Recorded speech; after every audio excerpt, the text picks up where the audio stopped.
اللهم صل على سيدنا محمد يا رب صل وسلم. بسم اللہ الرحمن الرحیم، الحمدللہ نحمدہ ونصلی علی رسولہ الکریم۔ آج ہمارا تفسیر کا 19 لیکچر نمبر 19 ہے، 19واں۔ سورہ فلق سورہ ناس پر کافی تفسیر چل رہی ہے اور آج بھی اسی پر ہوگی۔ آج اس کو میں انشاءاللہ کمپلیٹ کروں گا۔ یہ تھوڑی لمبی ہو گئی ہے تفسیر، وجہ اس کی ہے کہ یہ صورتیں بہت زیادہ پڑھی جاتی ہیں، بہت زیادہ سنی جاتی ہیں، تو اس لیے میں چاہ رہا تھا ان کو میں ڈیٹیل سے بیان کروں۔ آج سورہ فلق سورہ ناس کا آخری لیکچر ہوگا، اس کے بعد ہم اگلا لیکچر جو ہمارا 20واں ہوگا وہ سورہ فاتحہ کے بارے میں ہوگا، سورہ فاتحہ پر ہوگا۔ اس کے بعد پھر ہم والضحیٰ واللیل اذا سجا سے آخر کی صورتیں پڑھیں گے۔ اس کے بعد پھر 30واں پارہ، پھر ہم انشاءاللہ باقی قرآن۔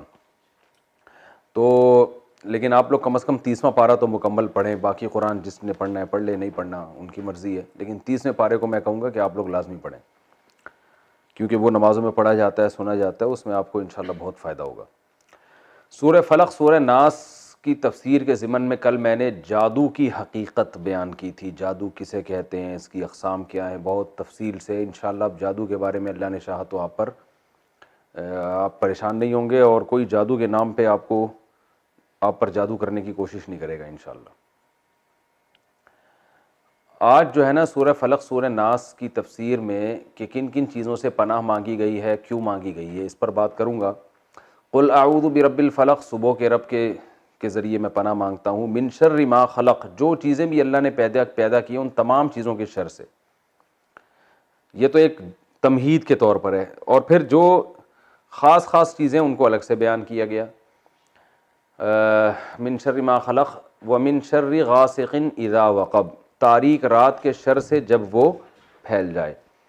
تو اس سے ہمیں یہ پتہ چلتا ہے کہ تاریک رات بھی ایک شر کی چیز ہے، اس لیے اللہ نے رات سونے کے لیے بنائی ہے۔ راتوں کو گھر سے باہر نکلنا، راتوں میں کام کرنا، راتوں میں جو ہے وہ ایسی خطرناک جگہوں پہ جانا، یہ پسندیدہ کام نہیں ہے۔ تو اللہ نے دن بنایا ہے کاموں کے لیے، رات گھر میں سونے کے لیے، آرام کرنے کے لیے۔ تو رات کو انسان کو سونے سے پہلے بھی بہت ساری چیزوں کا اہتمام کرنا چاہیے، کیونکہ رات میں شر کا امکان زیادہ ہوتا ہے۔ جیسے نبی صلی اللہ علیہ وسلم نے فرمایا نا کہ رات کو چراغ گل کر کے سو، آگ لگنے کا خطرہ ہوتا ہے۔ تو ہم نے کئی ایسے حادثات دیکھے ہیں، رات کے وقت خاتون جو ہے نا وہ چولہا جلا رہ گیا، ان سے گیس لیک ہو رہی ہے، صبح آ کے جب کچن میں ماچس جلائے تو آگ لگ گئی۔ ایسے کئی واقعات میرے سامنے آ چکے ہیں۔ کچھ دن پہلے ایک صاحب آئے، پریشان تھے، کچھ دن تو نہیں کہوں گا، کچھ سالوں پہلے۔ ان کی وائف تھی، میاں بھی بڑی محبت تھی، وائف بیچاری اسی طرح جل گئی۔ رات کو کچن میں کہیں گیس لیک ہو رہی تھی، پتہ نہیں چلا، صبح انہوں نے جب ماچس جلائی ہے تو آگ لگی، وہ جل گئی اس میں۔ ہاسپٹل میں 3-4 دن ایڈمٹ رہی اور انتقال ہو گیا۔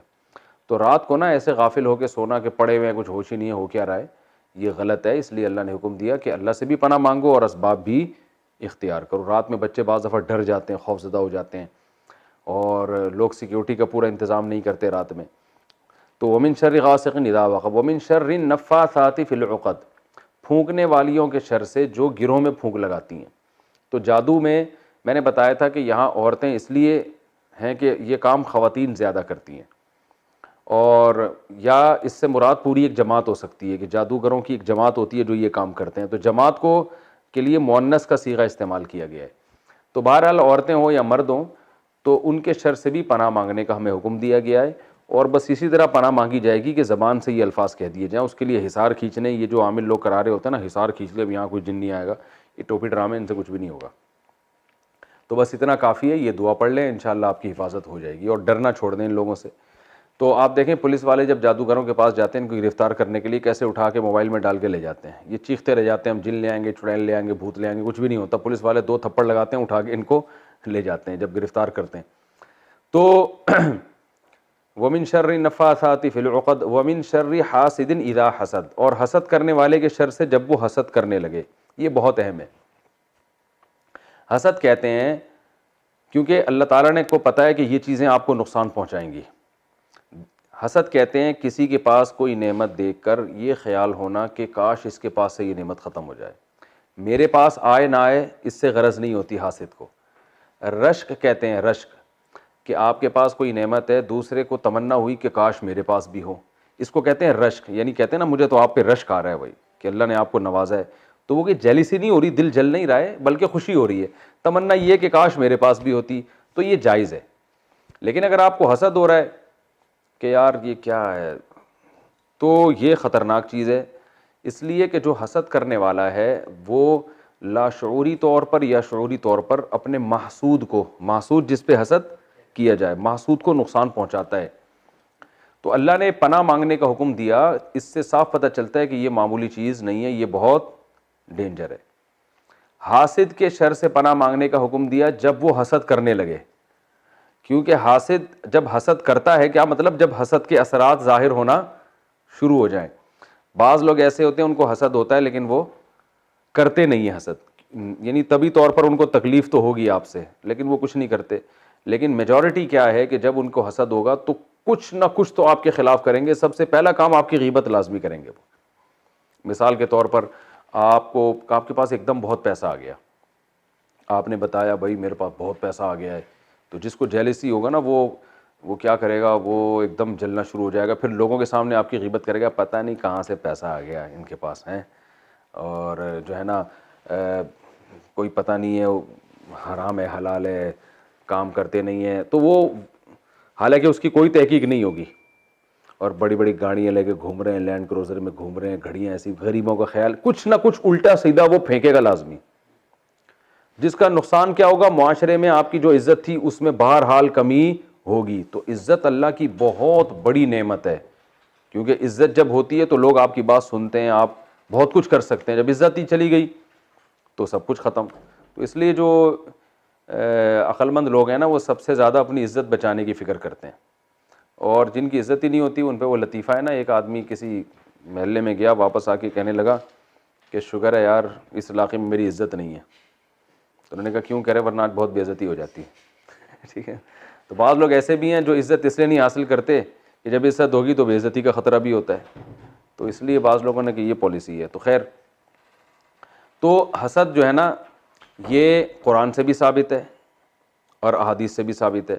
یوسف علیہ السلام کا واقعہ ہمارے پاس ہے کہ یوسف علیہ السلام کو جب خواب آیا تو یعقوب علیہ السلام نے کہا کہ یہ خواب بھائی جب 10 منٹ ہو جائیں تو مجھے بتا دینا, کیونکہ میں 2 مضامین کو 10-10 منٹ میں کمپلیٹ کروں گا.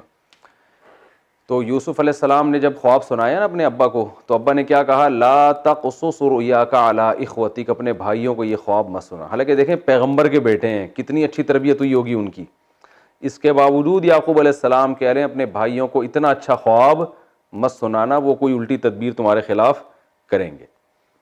اب خواب نہیں سنایا تھا پھر بھی کی انہوں نے, اور اپنے سگے بھائی کو کنویں میں ڈال دیا. تو یہ اتنی خطرناک چیز ہے کہ آپ کے سگے بھائی بھی آپ کے خلاف حسد کر سکتے ہیں, آپ کے قریبی رشتہ دار بھی آپ کے خلاف حسد کر سکتے ہیں. اچھا حسد کرتا کون ہے؟ حسد وہ لوگ کرتے ہیں ہمیشہ جو آپ کے پیرالل ہیں. حسد کبھی آپ کے بڑے کو آپ سے نہیں ہوگا, آپ کے چھوٹوں کو آپ سے نہیں ہوگا. حسد ہمیشہ اپنے ہم پلہ سے ہو. آپ کے جو کلاس فیلو ہیں, اگر آپ کے نمبر بہت اچھے آ رہے ہیں آپ کے کلاس فیلو کو جیلسی ہوگی, یار یہ اچھے نمبر کیوں آ رہے ہیں. آپ کا جو آپ کے ساتھ کا جو دفتر میں کام کرنے والا کلیگ ہے, آپ کی تنخواہ ایک دم ڈبل ہو جائے گی تو طبیعت اس کی خراب ہوگی, ٹھیک ہے نا, کہ یار اس کی تنخواہ ڈبل کیوں ہو گئی. تو کبھی بھی آپ کے بزرگوں کو یا آپ کے ماتحتوں کو آپ سے حسد نہیں ہوتا. ماتحت بھی آپ کی ترقی دیکھ کے خوش ہو جاتے ہیں, آپ کے بزرگ بھی خوش جاتے ہیں, ہمیشہ اپنے پیرالل. تو جہاں شر ہے انہی لوگوں سے بچنا چاہیے نا. تو حسد جن لوگوں میں ہوتا ہے ان لوگوں سے بچنا چاہیے. تو ہوتا کن لوگوں میں یہ میں نے بتا دیا, بھائیوں میں ہوتا ہے آپس میں, اور آپ کے دوستوں میں ہو جاتا ہے. علماء میں بھی بعض دفعہ حسد ہوتا ہے کہ وہ ایک عالم کی تقریر اچھی ہو رہی ہے دوسرے کی نہیں ہو رہی, اس کی کو لوگ سن نہیں رہے. تو بعض دفعہ, ہمیشہ نہیں ہوتا, تو وہ پھر ایک مولانا صاحب دوسرے مولانا کی ٹانگیں کھینچنا شروع کر دیتے ہیں, ٹھیک ہے, بلا وجہ چھوٹی چھوٹی باتوں کو اچھالیں گے. تو ذرا سی باتوں کو نا ایشو بنا لیتے ہیں, ان سے یہ غلطی ہوئی, اور انسان ہے, غلطی تو ہوتی ہے ہر انسان سے. تو بھائی آپ غلطیوں کو نظر انداز کرو. تو اس سے پتہ چلتا ہے حسد بری چیز ہے. حسد سے بچنے کا طریقہ کیا ہے؟ ایک تو ہے کہ لوگ آپ سے حسد نہ کریں, اس سے بچنے کا طریقہ. ایک ہے کہ آپ کو جب کسی سے حسد ہو جائے تو آپ نے اپنا علاج کیسے کرنا ہے. دیکھیں حسد اتنی بری چیز ہے, نبی صلی اللہ علیہ وسلم کو جو اتنی قربانیاں دینی پڑی ہیں نا, وہ اس لیے کہ یہودی آپ سے حسد کرتے تھے. قرآن کہہ رہے ہیں یہودیوں کو یقین تھا, جیسے یعرفونہ کما یعرفون ابناءہم, جیسے اپنے بیٹوں کو جانتے ہیں نا کہ پہچان کے کوئی باپ اپنے بیٹے میں کنفیوز ہوتا ہے کہ یہ 4 بچے کھڑے ہوئے ہیں، یار میرا بچہ یہ والا ہے یا یہ مجھے لگ نہیں، یہ ستار کا لگ رہا ہے، یہ میرا والا نہیں لگ رہا، یہ ادھر ہٹنا، یہ ہاں یہ مجھے لگ رہا ہے، یہ میرا بچہ لگ رہا ہے مجھے. تو ایسا کبھی ہوتا ہے؟ اپنا بچہ کہیں بھی ہو انسان فوراً پہچانتا ہے یہ میرا بیٹا ہے. تو اللہ فرماتے ہیں یہ محمد صلی اللہ علیہ وسلم کو ایسے پہچانتے ہیں جیسے اپنے بیٹوں کو پہچانتے ہیں. تو اتنا یقین ہے ان کو اللہ کے نبی ہیں. مگر کیا حسدا من عند انفسہم، قرآن کہہ رہے ہیں ان کو جیلسی یہ ہے کہ ایک عرب لوگ جو ان پڑھ تھے، لکھنا پڑھنا نہیں جانتے تھے، اور ہم یہودی جو اتنے ایجوکیٹڈ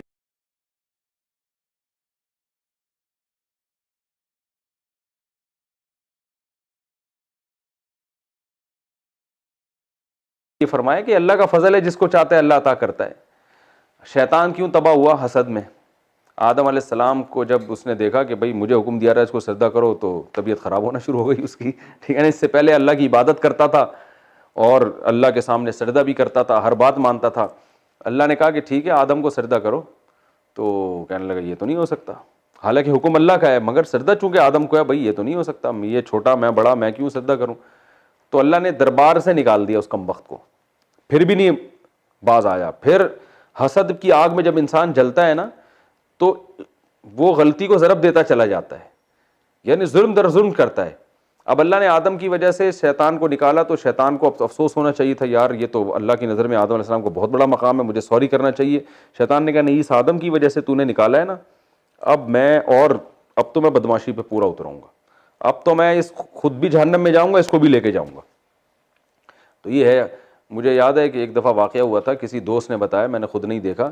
پیٹرول پمپ پہ ایک صاحب جو ہیں، ایک آدمی گاؤں دیہات کا تھا، وہ ذرا سخت مزاج ہوتے ہیں گاؤں دیہات کے لوگ، وہ سی این جی بھروا رہا ہے، تو دوسرا نے آ کے گاڑی لگا دی، پہلے میری گاڑی میں بھرو. اس نے کہا پہلے میری گاڑی ہے تو آپ کیوں آ رہے ہو؟ اس نے کہا بھائی جلدی ہے. اب دونوں میں پھڈا شروع. اس نے پتہ نہیں کیا حادثہ کیا وہاں پہ، صرف اتنی سی بات نا کہ اس کی گاڑی میں پہلے کیوں ڈال رہے ہو. گولی لے کے فائر کیا، وہ سلنڈر پہ سلنڈر پھٹ گیا. اتنا بڑا حادثہ ہوا، دونوں مر گئے. تو پتہ نہیں سلنڈر پھٹا یا کیا ہوا تھا، بہرحال ابھی مجھے پورا، کیونکہ 10-15 سال پرانا واقعہ ہے، تو دونوں ہی مر گئے وہاں پہ. اب اس بیچارے کو کی غلطی تو صرف اتنی سی تھی نا کہ وہ بعد میں آیا تو آپ پہلے جو ہے نا گھس رہے ہیں، تو غلطی اس کی تھی، لیکن اتنی بڑی غلطی تو نہیں تھی کہ مار دیا جائے. تو ذرا سی بات پہ نا انسان انا کا مسئلہ بناتا ہے، قتل و غارت ہو جاتا ہے. تو غالباً گیس کا سلنڈر پھٹا تھا، کچھ ایسا ہوا تھا، حادثہ ہو گیا تھا. تو خیر، تو شیطان اڑ گیا اور آج تک اڑا ہوا ہے. تو آج دنیا میں ہمیں جتنے فسادات نظر آ رہے ہیں نا، جیلیسی کی وجہ سے. ایک مسلک دوسرے مسلک سے جلنا شروع ہو جاتا ہے، ایک فرقہ دوسرے فرقے سے جلتا ہے. بھائی دونوں قرآن و حدیث کو فالو کر رہے ہیں تو آپ اپنا ذر بڑا رکھیں، آپ بولیں یہ بھی ٹھیک ہے اور ہم بھی ٹھیک ہیں، لیکن نہیں، ہماری چودراہٹ ختم ہو رہی تو اس کو نیچے دباؤ، اس کو نیچے دباؤ. یہ جو آج کل آ رہے ہیں نا چورن اور پکیا، اور یہ حسد ہے، کیونکہ اپنی دکان چل نہیں سکتی جب تک کہ جو پہلے سے دکانیں چل رہی ہیں ان کو بند نہ کیا جائے. تو لیبل یہ لگایا جاتا ہے دوسروں کی دکانیں بند کر رہے ہیں، اصل مقصد ہوتا ہے اپنی دکان چلانا. تو یہ بھی جیلیسی ہے علماء سے. ہمارے جو لبرل لوگ ہیں نا، ان کو مولویوں کی اتباع کرتے ہوئے آر محسوس ہوتی ہے. وہ یہ کہتے ہیں ہم پڑھے لکھے لوگ ہیں، ہم نے پی ایچ ڈی یورپ سے کیا، ہم نے فلانی جگہ سے کیا، ہم نے. بھائی آپ نے بہت کچھ کیا، مذہب تو نہیں پڑھا نا آپ نے. مذہب تو ان مولویوں نے مدرسوں میں بیٹھ کے پڑھا ہے. تو بے شک یہ غریب ہیں، پھٹے پرانے کپڑے پہنتے ہیں اور ان کو انگلش نہیں آتی، ان بیچاروں کو مسکین ہیں، لیکن ان کو انہوں نے محنت کی ہے. 8-10 سال اپنے جوانی کا حصہ انہوں نے مدرسوں میں بیٹھ کے گزارا ہے. اب بجائے اس کے کہ آپ ان کے سامنے ہاتھ باندھ کے بیٹھ کے ان کی بات سنیں، بھائی مذہب کے بارے میں تو یہ جانتے ہیں، تو نتیجہ کیا نکلتا ہے؟ نہیں جی، وہی آر محسوس ہوتی ہے جیسے یہودیوں کو ہوتا تھا. عرب جو ان پڑھ ہیں ان سے کیوں ہم سیکھیں؟ تو اس آر میں کیا ہے کہ ہر آدمی مولویوں کے پیچھے پڑا ہوا ہے. یہ مولوی ایسے ہوتے ہیں، یہ مولوی یوں ہوتے ہیں، یہ مولوی فلانے ہوتے ہیں. مولویوں کے پیچھے سارے لبرل لوگ. مذہب کو برا نہیں کہتے، علماء کو برا کہتے ہیں. ان کو آر محسوس ہوتی ہے. تو آر نہیں آنی چاہیے. آپ یہ دیکھو بھائی، ہم نے ان کے پاس یہ علم ہے، ہمارے پاس وہ علم ہے. تو یہ ہمیں تو نہیں آر آتی، ہم بیمار ہوتے ہیں تو ڈاکٹر کے پاس جا کے علاج کرتے ہیں. ہم یہ تو نہیں کہتے کہ ڈاکٹر صاحب میں تو مفتی ہوں، میں آپ کے پاس کیوں آؤں؟ بھائی میں تو نہیں آؤں گا، میں تو آپ سے نہیں پوچھوں گا. تو جیسے ہی مفتی صاحب کو ڈاکٹر کے پاس جاتے ہوئے حیا نہیں آتی اور ان کو آر محسوس نہیں ہوتی، کوئی حسد نہیں ہوتا، تو ڈاکٹر کو بھی چاہیے کہ وہ شرعی معاملات میں کس سے پوچھے. بھائی مفتی سے وہ کہہ رہے ہیں حرام ہے، ناجائز ہے، تو چھوڑ دو بھائی. یہ نہیں کرو کہ نہیں میں اس میں بھی آپ اپنے طبقے سے پوچھ رہے ہوتے ہیں. تو یہ بھی جیلسی ہے، حسد ہے. تو بہت خطرناک چیز ہے. اگر ہم یوں کہیں نا کہ اس وقت دنیا میں جتنے فسادات ہو رہے ہیں ان کے پیچھے حسد کا ہاتھ ہے, تو یہ غلط نہیں ہوگا. تو حسد اپنے اندر پیدا ہو, بھائی 10 منٹ ہو جائے تو بتا دینا, اپنے اندر حسد پیدا, 10 منٹ نہیں سوری 20 منٹ, 40 منٹ کا ہے نا, تو آدھا جب ہو جائے, آدھا مضمون ایک ہے آدھا مضمون دوسرا ہے. ہاں بس ٹھیک ہے. تو اپنے اندر سے حسد کیسے ختم کیا جائے, کیونکہ آپ بھی تو جیلسی ہو سکتی ہے نا, ہم بھی تو انسان ہیں, ہمیں بھی تو جلن ہو سکتی ہے یار, یہ وقار بھائی جو ہے نا یہ عجیب سا آدمی ہمارے درس میں آیا کرتا تھا ہے بھائی, اب اس کی شادی بھی ہو گئی اور جناب سونا ہے دوسری شادی بھی کر رہا ہے, یہ مذاق کر رہا ہوں ان کے ساتھ, یہ برا نہیں مانتے. تو یہ جناب ایسے لونڈا لپاڑا گھومتا تھا, اس کی تنخواہ اتنی اچھی ہو گئی یار, یہ تو اب ہمیں پوچھے گا ہی نہیں, اب تو خدمت ہی نہیں کرے گا. تو انسان کو نا, اس لیے انسان بعض دفعہ اپنے ماتحتوں کو بھی چاہتا ہے کہ دبے رہیں یہ ٹھیک ہے نا, یہ غلام بن کے رہیں گے تو خدمت کرتے رہیں گے, پیسے آ گئے تو کون پوچھے گا. اب ان کو اگر لینڈ کروزر مل جائے, یہ مفتی صاحب کریں گے. ان کو میں نے بائک خرید کے دی تھی, اس کے بعد سے یہ غائب ہے مارکیٹ سے, بائک لے کے غائب. میں نے تو دی تھی کہ چلو یار بیچارہ اتنی خدمت کر رہا ہے, تو اس کے بعد سے مارکیٹ سے شارٹ. تو خیر مذاق کر رہا ہوں یار, تنہائی میں جا کے غور کرنا مذاق تھا یا سنجیدگی تھی. خیر حسد میں جو ہے نا, تو اس کا علاج, سب سے پہلا علاج یہ ہے کہ دل میں یہ سوچو کہ جو قرآن میں اللہ نے کہا ہے کہ اللہ کا فضل ہے جس کو چاہتا ہے عطا کرتا ہے. تو حسد کرنے والا اللہ سے لڑ رہا ہے اصل میں. بھائی اللہ نے ایک کو خوبصورتی زیادہ دے دی, اللہ نے ایک کو پیسہ زیادہ دے دیا, تو اللہ نے دیا ہے نا. محنت پہ اگر یہ چیزیں ملتی تو مزدور کے پاس دنیا میں سب سے زیادہ پیسہ ہوتا ہے, کیونکہ محنت سب سے زیادہ کون کرتا ہے؟ مزدور. دماغ, ذہانت, یہ گاڈ گفٹڈ ہے نا. ہم اس مدرسے میں پڑھتے تھے اور اسکول میں بھی ہم نے پڑھا ہے, ایک طالب علم ذرا سی محنت نہیں کرتا, وہ اتنا پڑھ لیتا. اور کچھ ہمارے پاس ایسے طلبہ ہوتے تو صبح سے شام بیٹھ کے رٹے لگا رہے ہوتے تھے. ایک طالب علم کو تو میں نے خود نکالا, میں نے کہا بھائی تو پڑھنے کے علاوہ دنیا میں کوئی اور کام کر لے. اس کو ایک بات 20 دفعہ سمجھاؤ, بیچارہ روتا تھا, شوق بہت تھا لیکن یاد ہی نہیں ہوتا تھا. میں نے اسے کہا آپ کو اللہ نے صلاحیت ہی نہیں دی ہے پڑھنے کی. وہ کہہ رہا ہے میں عالم بننا چاہتا ہوں. میں نے کہا جب اللہ نے صلاحیت نہیں دی تو بھائی کچھ اور کام کرو نا, کیونکہ ایسے غبی ذہن کے ہوتے ہیں, کن ذہن ہوتے ہیں, نہیں پڑھ پاتے. تو بعض ایسے ہوتے ہیں سارا دن ہم نے مدرسے میں دیکھا ہے باتیں کرتے رہتے ہیں, پڑھتے ہیں ہی نہیں. امتحان میں نمبر آپ ان کے دیکھو, ایک تھوڑا سا بس دہرایا اور امتحان پاس کر کے آ گئے. تو یہ خدا کی طرف سے ہے.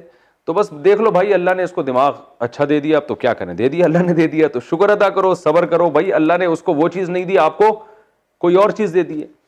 آپ کو ہو سکتا ہے جو کسی کو دولت دی صحت نہیں دی, غریب آدمی کو دولت نہیں دی مگر مزدوروں کی جان دیکھو کتنی ہوتی ہے, ایسے پاورفل ہے چپیڑ لگا دیں کسی کے, بندہ مر جائے اسی وقت.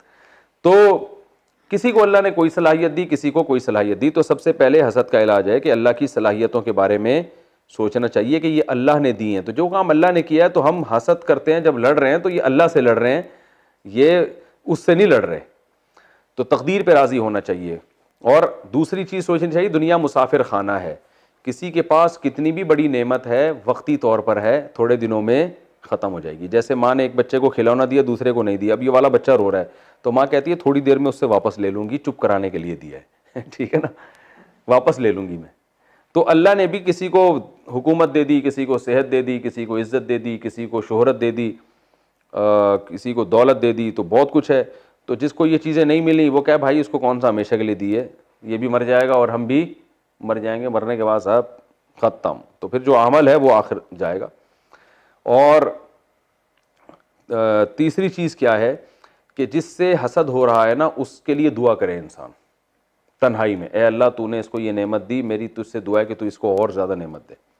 دل میں خیال تو آئے گا اللہ تو اس کو تباہ کر دے کسی طریقے سے اس کمبخت کو, لیکن جب یہ دعا مانگے گا نا تو دل جلے گا, دعا کے الفاظ زبان سے نکلیں گے نہیں. اے اللہ اور نعمت دے, اللہ اور دے دے, اللہ اس کو اور ترقی, آتا واتا کچھ بھی نہیں ہے پھر بھی تو نے اس کو اتنی بڑی ترقی دے دی, اے اللہ میں چاہ رہا ہوں اور زیادہ دے دے. تو اس سے کیا ہوگا کہ یہ حسد کے جراثیم آہستہ آہستہ, یہ اینٹی بائیوٹک کا کام کرے گی, یہ جراثیم آہستہ آہستہ کیا ہوں گے, ختم ہوں گے. انسان جو بولتا ہے نا اس کے اپنے دل پہ اثر ہوتا ہے, تو وہ نفرت محبت میں تبدیل ہونا شروع ہو جائے گی. اور چوتھا کام یہ کرے کہ اس کی لوگوں کے سامنے تعریف کرے.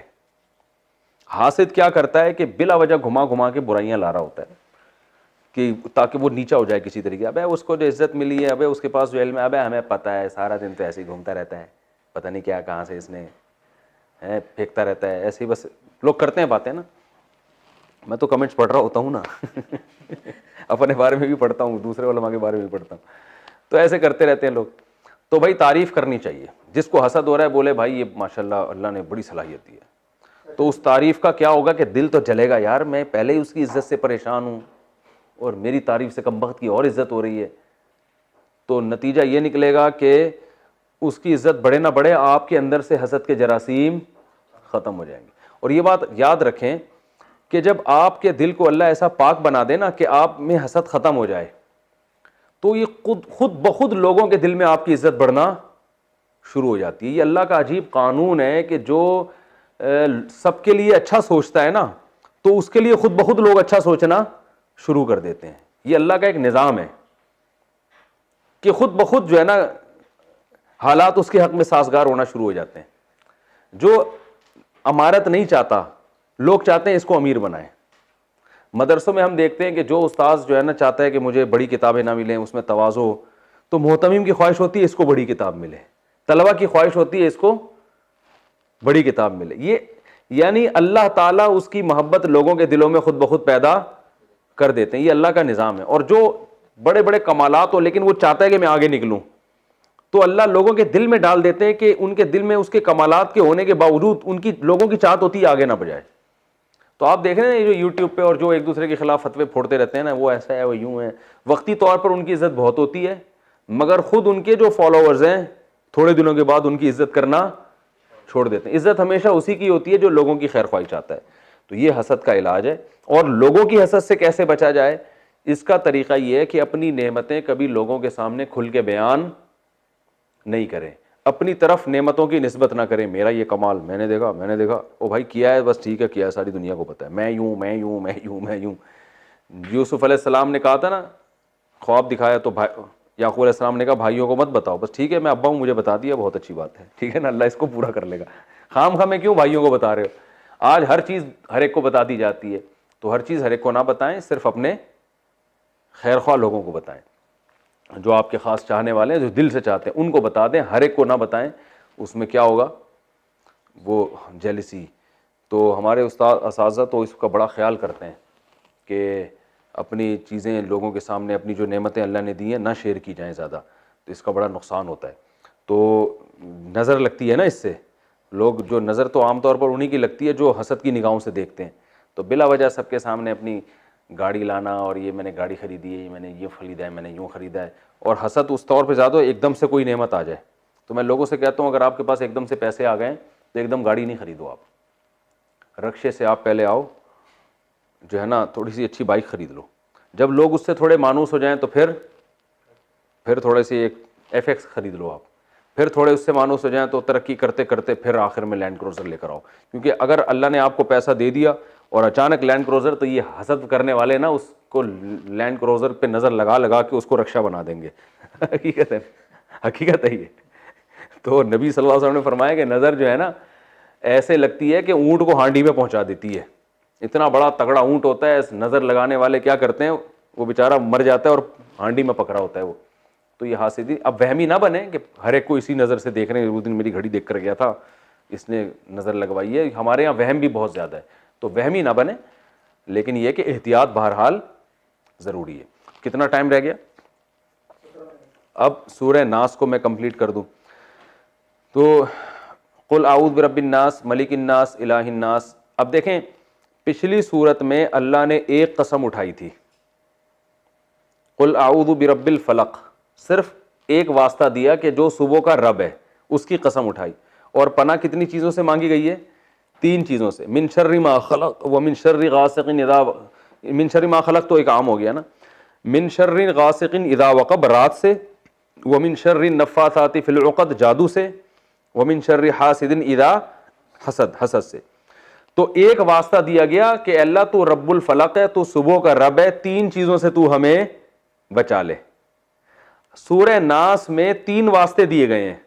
قل اعوذ برب الناس، اے اللہ میں پناہ مانگتا ہوں تیری، جو کہ لوگوں کا رب ہے، ملک الناس لوگوں کا بادشاہ بھی ہے، الہ الناس لوگوں کا معبود بھی ہے. تو 3 واسطے اللہ کو دیے جا رہے ہیں، لیکن پناہ صرف ایک چیز سے مانگی جا رہی ہے. تو اس سے پتا چلا یہ جو ایک چیز ہے یہ ان باقی تینوں پر بھاری ہے. آئی بات سمجھ میں؟ یعنی جو ایک چیز ہے نا, اللہ کی پناہ میں آنے کے لیے اللہ کو 3 واسطے دیے جا رہے ہیں, اور وہاں 3 چیزوں سے پناہ میں آنے کے لیے صرف ایک واسطہ دیا جا رہا ہے, اور وہ واسطہ بھی صرف صبح کا. تو صبح کا خالق ہے, رات کے شر کو ختم کر کے صبح لے آتا ہے, تو ان تینوں چیزوں کے شر کو بھی تو ختم کر دے. یہاں کیسے واسطہ دیا جا رہا ہے؟ اے اللہ تو رب الناس ہے, لوگوں کا پالنے والا ہے, اور ملک الناس, تو ہمارا بادشاہ بھی ہے اور ہمارا معبود بھی ہے, تو تیری ذمہ داری ہے گویا کہ تو ہمیں اس شر سے بچا.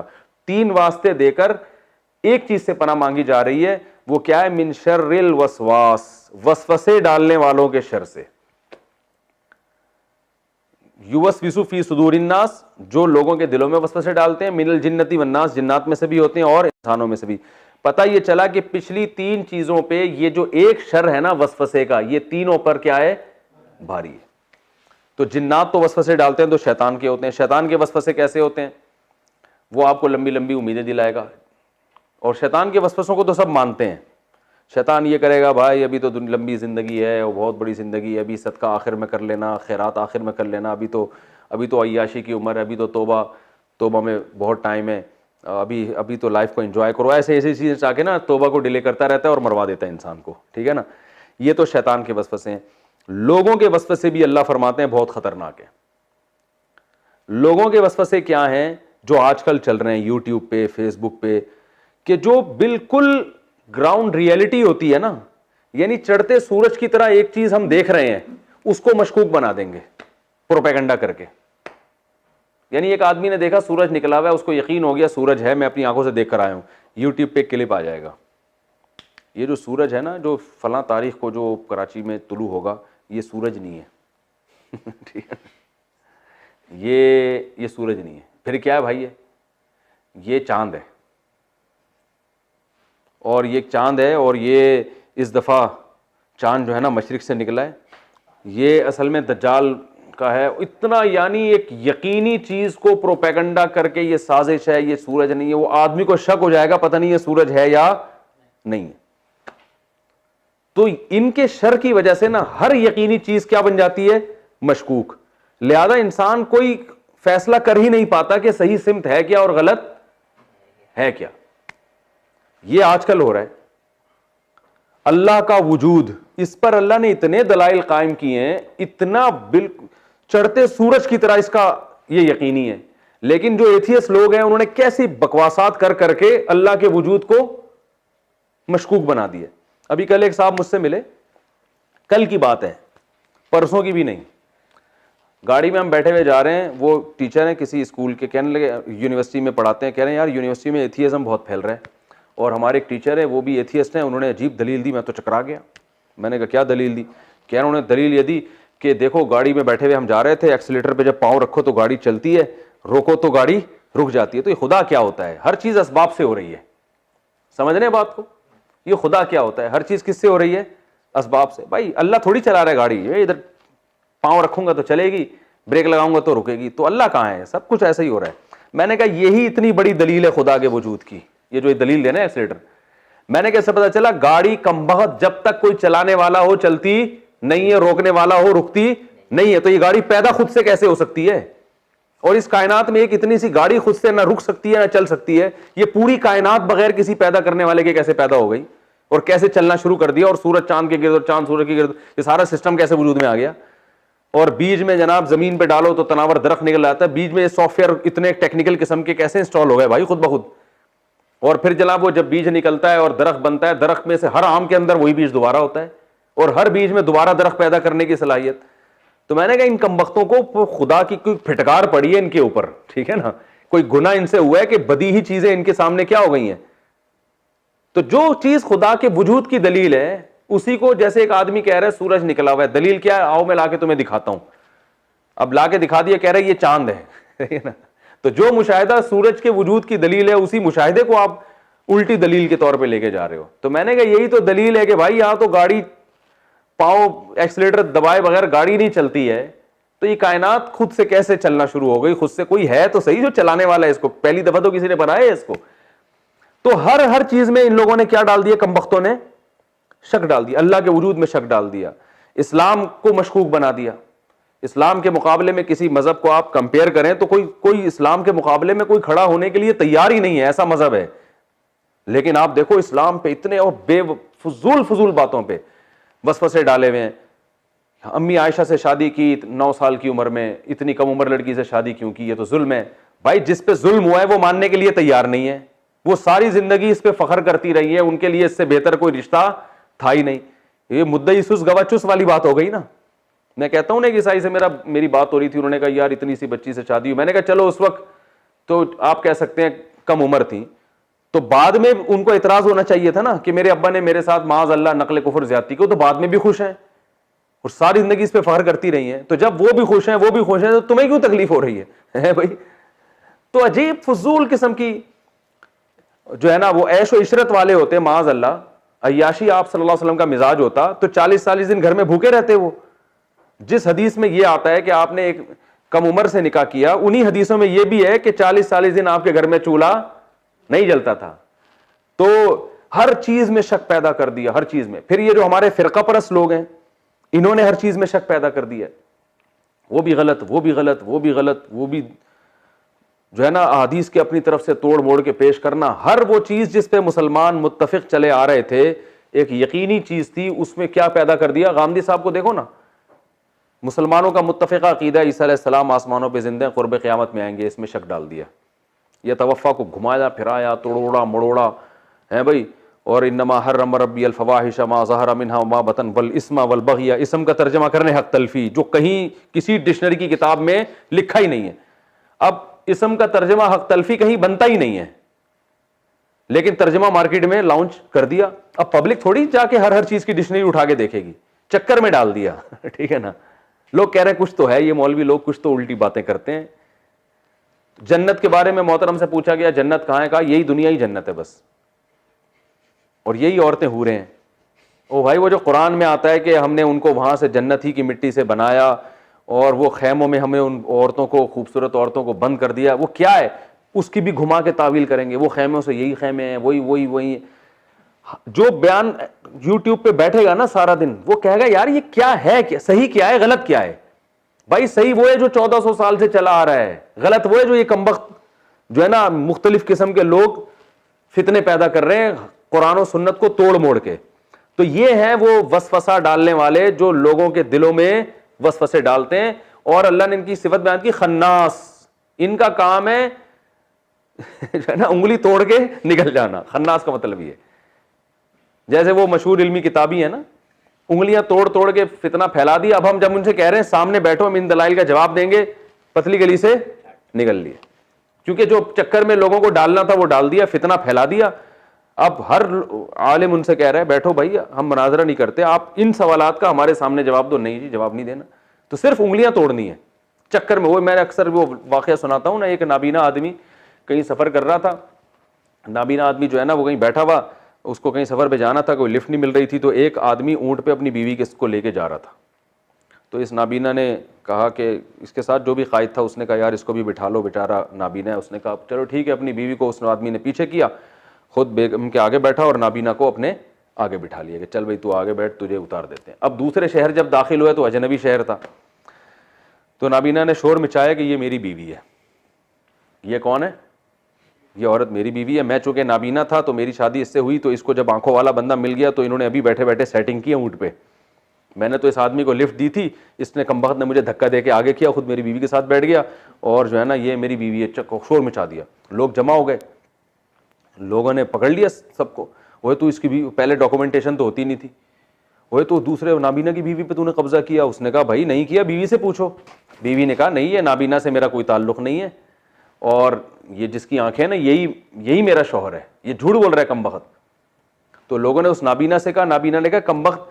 اب دیکھو وہی ہے نا ہر چیز میں, جب وہ بھی بیان دے رہی ہے یہ بھی دے رہا ہے, تو نہیں. نابینا نے کہا اصل مسئلہ یہ ہے کہ ان دونوں نے پہلے سے طے کر لیا تھا کہ جب الزام لگے گا تو عورت نے کہا کہ میں تمہارا ساتھ دوں گی, مجھے تو آنکھوں والا آدمی مل گیا اور اس شہر میں تو ہمیں کوئی پہچانتا بھی نہیں. تو اب لوگ کچھ آدھے ادھر کو ہو گئے, آدھے ادھر کو ہو گئے. آدھے کہہ رہے یار یہ نابینا جھوٹ نہیں بول سکتا, اور آدھے کہہ رہے ہیں کہ نہیں یہ تو. نابینا ادھر بیٹھا ہوا کہہ رہا ہے بیوی ملے نہ ملے چکر میں تو ڈال دیا نا. مل گئی تو فری پھوکڑ میں, نہیں ملی تو پہلے کون سا اپنی تھی. تو یہ جو فرقہ پرست لوگ ہیں نا, علماء سے بدگمان, قرآن سے بدگمان, منکرین حدیث, بخاری میں نکالیں گے عیب, دیکھو بخاری میں یہ لکھا ہوا ہے, یہ لکھا ہے, تو بخاری صحیح نہیں ہے. تو پھر بخاری جب صحیح نہیں ہے تو پھر کون سی کتاب صحیح ہے؟ کہہ رہے ہیں ضرورت ہی نہیں ہے, صرف قرآن پڑھو. تو میں نے ان سے کہا قرآن میں تو آتا ہے کہ وَيُعَلِّمُهُمُ الْكِتَابَ, اللہ فرماتے ہیں کہ نبی تمہیں قرآن سکھائیں گے, تو نبی کا سکھایا ہوا کہاں گیا؟ تب یہ بخاری مسلم صحیح نہیں تو نبی نے کہاں سکھایا؟ وہ کیسٹ کی شکل میں ہے یا وہ کوئی اور ریٹن تحریر ہے, وہ کہاں ہے؟ یا آپ کے پاس کہیں اور ہے تو بتاؤ. کہہ رہے نہیں. تو میں نے کہا اس کا مطلب ہے تم صرف انگلی توڑنے کے لیے آئے ہو تم لوگ, ٹھیک ہے نا, نہ تم قرآن کو مانتے ہو نہ تم حدیث کو. تو اگر جو قرآن کو مانتا ہے وہ تو حدیث کو لازمی مانے گا, کیونکہ اللہ فرما رہے لِتُبَيِّنَ لِلنَّاسِ, نبی کا کام ہے قرآن کو ڈیفائن کرنا, اور ڈیفائن جب بھی کیا جاتا ہے اپنے الفاظ میں کیا جاتا ہے, اسی چیز کو دہرایا تھوڑی جاتا ہے. تو نبی نے جو اپنے الفاظ میں قرآن کو ڈیفائن کیا وہ کہاں گیا؟ تو ہر چیز میں کیا پیدا کیا ہوا ہے؟ شک. تو آج یہی چل رہا ہے. تو اللہ نے اس لیے ہمیں حکم دیا من شر الوسواس الخناس. ہاں یہ ہوتے کیا ہیں؟ ان کے قرار نہیں ہوتا کبھی بھی, ہوتے خناس ہیں, ان میں قرار نہیں ہے, ایک جگہ پہ قائم کبھی نہیں رہتے, ان کے اصول ٹوٹتے رہتے ہیں, یو ٹرن لیتے رہتے ہیں, یہ یو ٹرن لیتے رہتے ہیں. آپ دیکھ لو جتنے فتنہ پرست ہیں نا, ایک کے حق میں ان کا اصول کچھ اور ہوگا, وہی چیز خرابی دوسرے میں ہوگی تو اس کے لیے اصول چینج ہو جائے گا. وہاں بڑے براڈ مائنڈیڈ بنے ہوں گے, تو یہ گھومتے رہتے ہیں, ایک جگہ ٹکتے نہیں ہیں. یہ بس ان کا کام ہے وہ نابینا کی طرح چکر میں ڈالو اور پتلی گلی سے نکلو, ٹھیک ہے نا. تو اس لیے اللہ نے حکم دیا کہ اللہ سے پناہ مانگو, اے اللہ تو لوگوں کا بھی رب ہے, تو ہمارا بادشاہ بھی ہے, تو ہمارا معبود بھی ہے, تو ہم تو تیری پناہ میں آتے ہیں, تو وسوسہ ڈالنے والوں کے وسوسے سے تو ہمیں محفوظ رکھ. تو کسی بھی چیز میں, کورونا وائرس کا دیکھ لو نا, دبئی کی فلائٹیں بند ہو گئیں اور امریکہ میں فلائٹیں بند ہو گئیں, پاکستان میں ٹرینیں, پوری دنیا تباہی کی طرف جا رہی ہے. لیکن یوٹیوب پہ فیس بک پہ وسوسے ایسے ڈال دیے کہ یہ سب ڈرامہ ہے. اب ہم کسی کو سمجھاتے ہیں احتیاط کرو. آج میری ملاقات ہوئی, میں نے کہا احتیاط, کہہ رہا ہے سب بکواس ہے. مجھ سے گلے مل رہے تھے اثر کے بعد, ہمارے میرے شاگرد ہیں, ایسے گلے. میں نے کہا بھائی تھوڑا سماجی فاصلہ رکھو. کہہ رہے ہیں سب بکواس ہے, ایسے ہی لوگ الو بنا رہے. تو کیا ہے, اس کا قصور نہیں ہے. میڈیا پہ اتنا جو ہے نا, وہ کووڈ 19 میں 19 نمبر یہ کوڈ ہے فلانے کا, وہ یہودی کے پینٹ کے اندر بھی 19 لکھا ہوا ہے, وہ اسرائیل کا جو وزیر اعظم ہے اس کی ٹوپی کے اوپر 19 لکھا ہوا تھا, تو یہ وہ ان کا نشان ہے, یہ والا, یہ انگلیوں کے یہ نشان, پھر کوئی یوں والا نشان. ایک دن اس نے تقریر میں یوں کہا تھا, یہ دجال کے 2 سینگ ہیں. تو یہ گھما پھرا کے, او بھائی ساری دنیا پاگل ہے یا تم پاگل ہو؟ دنیا اتنا ایک سازش کے پیچھے اربوں خربوں ڈالر کا نقصان کر دے گی. چائنا کی تجارت کا بیڑا غرق ہو گیا, حج عمرہ بند ہو گیا, تراویح نہیں ہو رہی حرم میں, ٹھیک ہے نا. ساری دنیا نے گول میز کانفرنس کی ہے کہ ہم انڈا موڑ کے چند لوگوں کو بیوقوف بنائیں گے یہاں بیٹھ کے.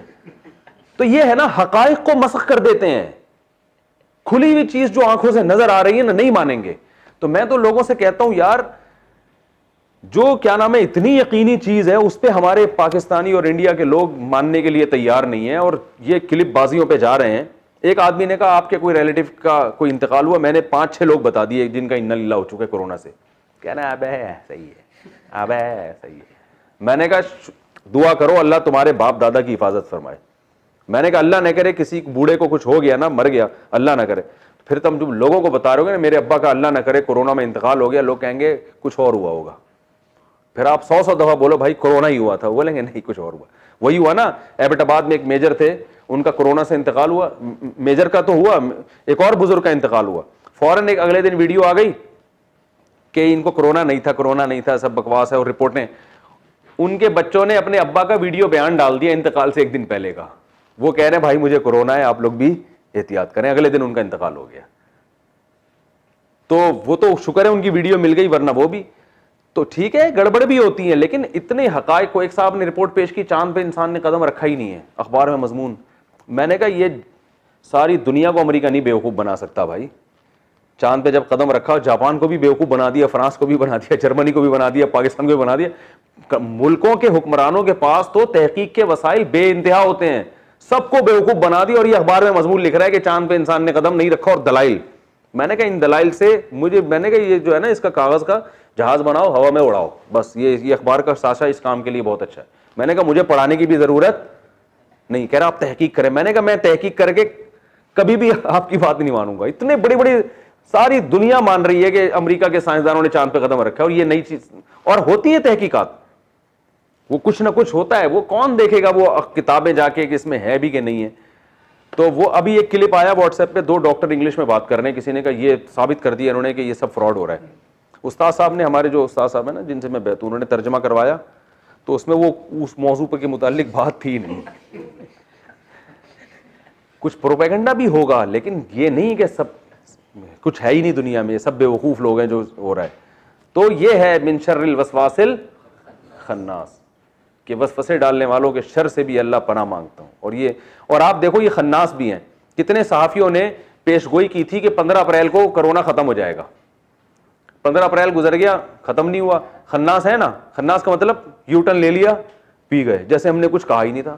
ٹھیک ہے, اب بعض نے کہا کہ 18 مئی کو ختم ہو جائے گا, 18 مئی کو نہیں ہوا, تو آپ دیکھو وہ یہ موضوع ہی نہیں چھڑیں گے, وہ اس ٹاپک پر بات کریں گے ہی نہیں.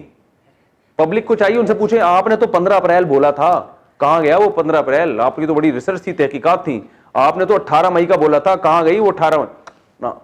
تو یہ ہے انگلی توڑ کے ٹھیک ہے نا, شر پھیلاؤ اور پتلی گلی سے نکل جاؤ, یوٹیوب پہ ارننگ ہو جائے گی, میسج آ جائیں گے. تو سب پھینک رہے ہیں. میں تو بعض صحافیوں کو اتنا سنا کرتا تھا, اس کرونا نے ان صحافیوں کی حقیقت کھول دی ہے. اب جب ان کی تحقیقات سن رہا ہوں نا تو میں کہتا ہوں بھائی یہ تو بڑے بڑے پھینکو. مولانا طارق جمیل صاحب نے غلط نہیں کہا تھا, پھر بھی کچھ اچھے بھی ہوتے ہیں, معافی نہ مانگنی پڑے نا مجھے, تو اچھے بھی ہوتے ہیں لیکن یہ بڑے جو ہے نا. کتنا ٹائم رہ گیا؟ بس یہ ہو گئی ہماری سورہ ناس. تو ہر یقینی چیز جو دلائل سے ثابت ہوتی ہے اس میں کچھ نہ کچھ رکھنا ڈال کے تو وہ جو ہے نا اس میں شک پیدا کر دیتے ہیں. تو ساری امت فالو کرتی تھی چاروں مجتہدین کو, امت جمع ہو گئی تھی, ان میں شک ڈال دیا کہ یہ ان کی کوئی تحقیق نہیں ہے, قرآن و حدیث ہم جانتے ہیں یہ نہیں جانتے. ساری امت محدثین کو مانتی ہے, منکرین حدیث نے ان میں شک پیدا کر دیا, یہ امام بخاری غلط, امام مسلم غلط, حالانکہ ساری امت مان چکی تھی. تو ہر چیز میں شک پیدا کر کے, اور یہ صرف دنیا میں بھی صرف دین میں نہیں ہوتا, دنیا کے معاملات میں بھی ہوتا ہے. یقینی چیزوں میں جو ہے نا بس وہ شک پیدا کرتے ہیں. نتیجہ کیا نکلتا ہے؟ کسی چیز پہ انسان کا بھی اطمینان رہا ہی نہیں, کوئی فیصلہ کر ہی نہیں سکتا. صحت کے حوالے سے دیکھو نا, ایک حکیم کے پاس جاؤ گے, یہ صحت کے لیے اچھا, دوسرا کہے گا یہ تو تباہ کر دے گا تمہیں, گردے خراب کر دے گا تمہارے ٹھیک ہے نا. تو وہی ہے کہ جب ریسرچ نہیں ہوتی تو یہ پھینک رہے ہوتے ہیں. تو اس سے ہمیں پناہ مانگنے کا حکم دیا گیا, اور یہ اتنی خطرناک چیز ہے کہ اللہ نے اس کے لیے 3 واسطے اب دیے. تو اللہ تعالی ہماری ان وسوسوں سے حفاظت فرمائے.